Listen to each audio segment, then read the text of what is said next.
Hello, today we're going to be talking about the surface area and volume of a sphere. Well, if we look at the surface and volume formulas of spheres, these are actually quite simple. For surface area, it's 4 pi r squared, and for volume, it's 4/3 pi r cubed. And so very simple, the only thing that we need is the radius. So let's look at our first example. Here I'm given a picture of a sphere.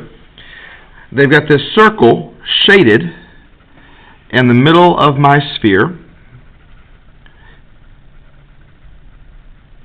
and we call that the great circle. It is one of the great circles of this sphere. Don't know who came up with that name, but it makes sense. And we know that the area of that great circle is 49 pi.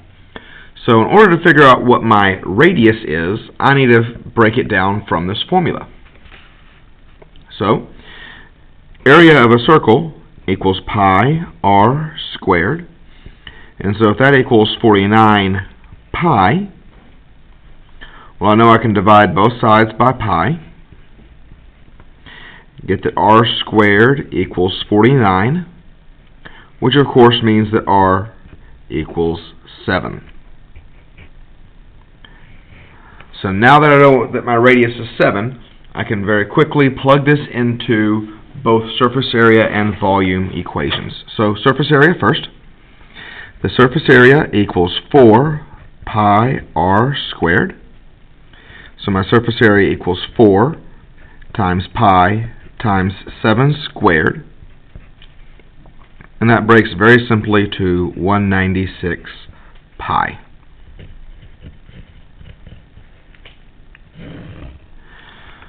For volume, we're still using the same radius. Our formula is slightly more complex.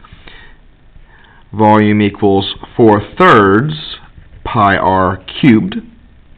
So volume equals 4/3 times pi times 7 to the 3rd power. We can put this directly in the calculator, and it's going to tell us that we have 457.3 repeating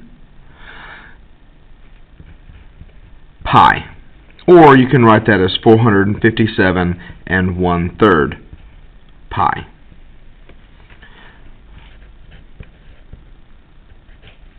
I prefer the 1/3 because it is more accurate.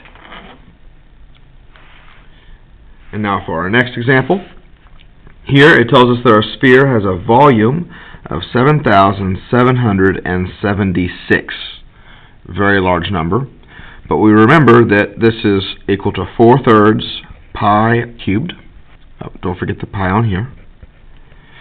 So I'm going to go ahead and divide both sides by pi first, just to get rid of those pi. And so it is 776 equals 4/3 r cubed.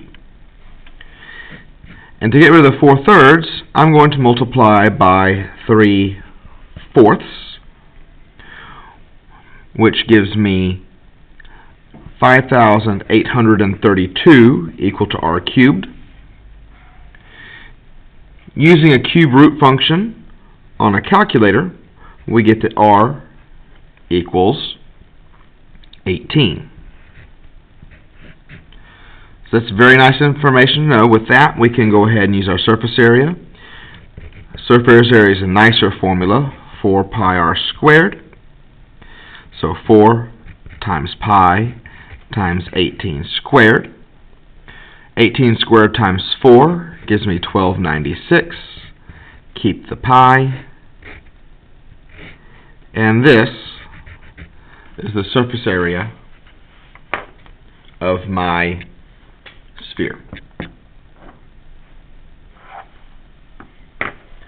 And so that's how we find volume and surface area of spheres.